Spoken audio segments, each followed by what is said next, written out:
is much more than just saddling the donkey and getting from one place to the other place. What it's about is Vayashkem Avram. Avram is the Jew. Avram rises early, Baboker, and he connects with God in the morning vis-a-vis prayer, vis-a-vis tefillah. Vayashkem Avram Baboker is to awaken. Right? Well, rising means to wake up. He wakes up in the morning. What does he? He wakes up something inside himself in the morning. What does he wake up inside himself in the morning? The hidden love, Ava Misuteris. This idea is brought down in Tanya, that every single Yid, and brought down from Sfarim, of course, every single Yid has a natural hidden love for Hashem. There is no such a thing that a Jew doesn't have a latent, natural love for Hashem. Ava Misuteris. Balatanya says in chapter 18 that sometimes it takes one a clock, a zetz, a bank, for it to come out. But it's there. And I don't have to tell you this, you all know this very well. It's there. A Yid has a neshama and has a natural love for Hashem. So what we're learning here is, when is the time that we can awaken, and we should awaken, the natural love for Hashem? It's Baboker. Vayashkem Avram Baboker. Avram wakes up in the morning. Avram is the Jew. The Jew wakes up his neshama in the morning. Now, you know what this means? This is powerful. You know what this means? This means that you get up in the morning, you're tired, you're famated, you have a day full of work, you have worries, you have issues, you have banks to cover, you have all. The first thing is, the morning should be designated to igniting your neshama. And that's the purpose. And how do we do it? Whether we go to shul or we daven our own, the idea of tefillah is that place, that mode which is set by Chazal to ignite our neshama. Torah learning is like an automatic pilot. When you're learning Torah, you're not dealing with inner issues of the heart. Tefillah, prayer, is you deal. The words we say, as we learned from the previous mimer, are a song of the soul. In other words, when you daven, it's all expressive of the soul. It should be expressive of the soul. So when we say, Haidu Lashem Kiru Vishmai Haidu Va'amim Alilosov, thank Hashem, God, call in His name, recognize all of His makings, His creations, right? That's not just a quote from Tehillim. That's saying, wait a second, stop and think.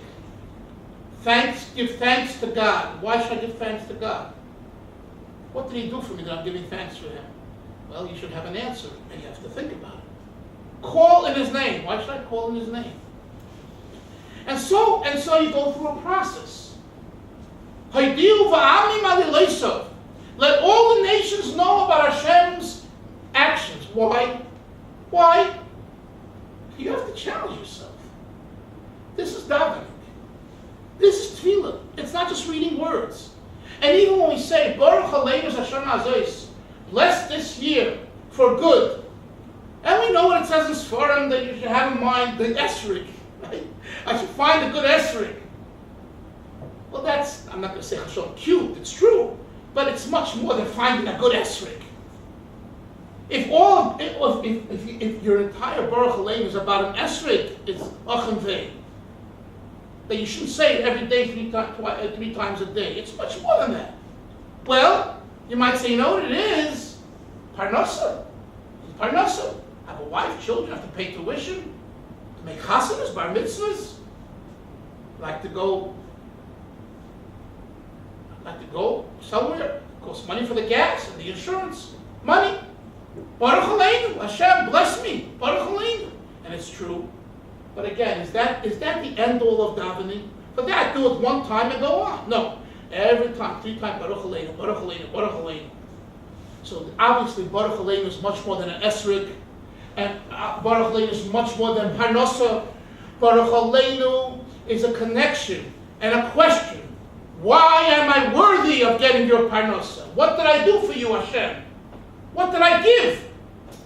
Am I worthy to get your bracha? And this is a question. You ask yourself, you think, and when you learn Chasidus, you start going beyond just what did I do for you? Because that's not Chasidus. Who are you, God? What do you mean, who am I? Yeah, how did you create the world? What did you use to create the world? And why did you create the world? And all of these questions are discussed in Chasidus. So in these few words that we're learning here, he says you have to wake up by Yashkem Avram Baboiker, Kol Echad V'Echad B'Yisrael, wakes up the Ava, the love for Hashem. Turn the page to Lamed Vav. I want to just finish the first thing today and then you'll review it. Now the Alter Rebbe deals with the sleep, because he said the sleep is sleeping and you have to arouse it. So look what he says. And the sleep of this Ava, for example, a person who's sleeping. Wake up! A person's thought is removed above his mind. When you're sleeping, right? Your conscious mind is asleep. It's not invested in the brain at the time. It's there, but it's asleep. Dreams are but fantasies. Dreams. It's the kind of subconscious state, dream state, whatever. We're not going into those details here. Generally speaking, it's dimyonis. Avo b'hakitzoi, when you wake up, nichnas hamachshava zu b'toch hamoyach. This thought enters your mind, umlubeshes b'toch moichay, and it invests itself in the mind, lachshev b'hem kiritzaynai, to willfully think using this thought that enters your mind. Mashekim b'cholam, on the other hand, while in the dream state, ein by b'chira v'ratzon klal, you don't have the free will. You can't use the thought and maneuver it. You're asleep, but the thought's there. But you don't have what we call b'chira v'ratzon. You don't have free will to play and use the thought. Kamoi kein ha'inyan b'yavazu. This was the example, now the moral. So too, this love that the Alter Rebbe is speaking about, which is the latent, hidden love in every single Jew, when this love is asleep, although he remembers Hashem in his heart, and generally speaking, he knows Hashem kvoda. Hashem is all over. His presence fills the world. Kvoda. His presence fills the entire earth. Nevertheless, Yochel lasis dvar aveda. He could commit a transgression, a sin. Shu neged ritzoyni yisbarach, which is contrary to Hashem. Wait a minute. If you know Hashem is here, how can you do a sin? But that's the fact. Look further. Even at the very moment where he calls upon God, he sins. And he brings a chazal, a gemara, kamayim razal. As the rabbis say, ganva, which is the Aramaic for ganiv, a thief.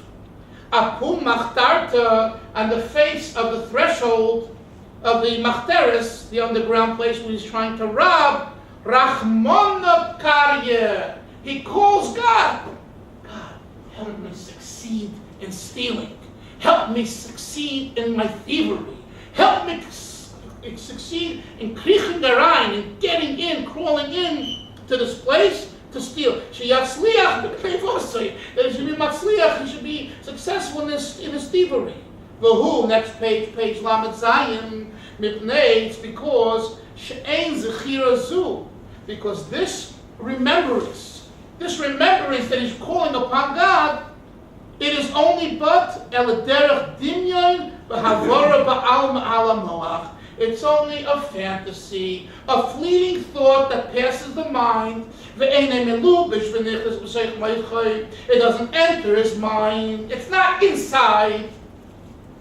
It's swimming on your brain. It's not inside. But therefore the person has to awaken the love mishinasa from its sleep. And to put it and make it enter his mind, his mind, his brain and his mind. They what? How do you do that? His bonus rabbin, by many meditations, from the beginning of davening ad Krishna. We'll talk more about that next time. But basically, by meditating and contemplating from the beginning of davening till Shema, what do? We accomplish that we take this thought that God exists and He's all over and everything else like that, and we hakirarayim. We bang it inside of us, that it doesn't just remain aloof, where you can stand at the threshold and say, Hashem, please make me successful in stealing. Now, by the way, he quotes the Gemara, right? K'mayim Razal, but really, we do this constantly. I mean, without thievery is a very, like concrete. We're not stealing. Well, yeah, we steal in different ways. We do things in different ways. And the question is, how is it? We believe in Hashem, we have emunah, and yet we do an avera. So the Alter Rebbe says that the reason is because the emunah is not napnimius. It hasn't been internalized. It's impossible. Does anybody ever internalize it? Yes. And not everybody, and not does anyone, we also do at different times in our life. It's a daily activity. My question was, does anybody ever accomplish that it's internalized, it's there? Yes. We believe in tzaddik, yes. But Baal Tanya talks about it with a Beinoni, in his Tanya. Yes, someone who's working on himself, again, maybe not in every area of their life, but yes, there are people who in certain areas, yes, you can count on them. You know that they. This is just an example of stealing, but there's another thing, like you davening, and I'm gonna daven really good today, but you, in the middle of davening, you say, oh yeah, but I have to, at 8:30 I have to get to the doctor's house, and I'm gonna talk to him. It's a steer. You really want to daven, and you whatever. Yes, it's worse than that's why we're talking. It's exactly. I mean, that's it. That's what we're talking about. The focus and concentration. That's why davening requires a lot of focus and concentration. Another thing also and also one thing, we don't need to begin with, I remember one of my teachers said, for 3 minutes try to concentrate where no other thoughts come into your mind. You'll see how difficult it is. I remember we were in yeshiva, and it was Fabreni, one of our mashpiyim, our teachers, and he said like 3 minutes, and I was 17 or at the time, or so 16, 17, and we were asking like, why not 10 minutes? He said, why don't you begin with 2-3 minutes first? If you can master it, it's true. Begin the mind, to control the mind, to be focused on one thing only and nothing else. It's a very disciplined thing. Yes? You said also davening, learning Torah is oilam. It's chai davening is the Gemara says. Yeah. Personally, I mean, I like davening more than I like learning. Fine. Because davening is a connection. But davening is you. Exactly. Davening is where you're coming from. Learning Torah, it's the English Torah, it's Hashem's Torah. So when you daven, you like it, but as you say, sometimes your mind wanders. So in other words, you can't kind of abuse Torah, you could abuse davening. So it's from the other angle, I relate to what you're saying. I relate very much to it. In other words, it's me. It's who I am. But who I am is shtick, sometimes shtus, and my issues. So the Gemara, Rabbah was kind of right in his criticism, and that's why Rabbi Nuna retorted with another aspect. He's saying, Rabbah, I understand from that perspective, you're right, but I want to work out the issues, and I'm allowed to work out the issues, and I want to gain attachment to Hashem, bonding, His kashrus, His chavrus. HaKadosh Baruch Hu doesn't come from just even learning. Because when you learn, you're using your mind to learn, but it's not the heart. It's not the avoda of the heart. Like you said, it's not, well, I'm dealing with the nitty-gritty issues in life. That's what you're supposed to do with your daven. Yes. At the end of the day, what would Rabbi say back? Are we dealing with two different types of people, or different malachim in life? What would he I don't know, but I don't have the Gemara say. We can cut the Mashal before. In the Gemara, it doesn't say. This is a story that's recorded, and I mean, again, according to the literal Gemara Pshat, not Dr. Rebbe here, I understand what Rabbi is saying, and I understand what the other one's saying. They both are coming, in a sense, from another perspective. In other words, what does Rabbi Numa say? Zman Torah l'chud, Zman Tfil l'chud. There's a separate time davening. So he's saying to Rabbi, Rabbi, I hear you, but I'm allowed to daven. There's time for davening, and I want to daven longer. So kind of, you see how here, without doubt the Rebbe's explanation, it's a kind of a hard piece of Gemara to really understand. You could say words, because it seems like, how should I say this? It seems like they're not talking to each other. He criticizes him, and he says, I'm not talking about that. It's like, we're talking about two separate things. Okay, big deal. The way the Alter Rebbe interprets it here is very geschmack. Alter Rebbe says that Rabbi Nuna understood what Rabbi was saying.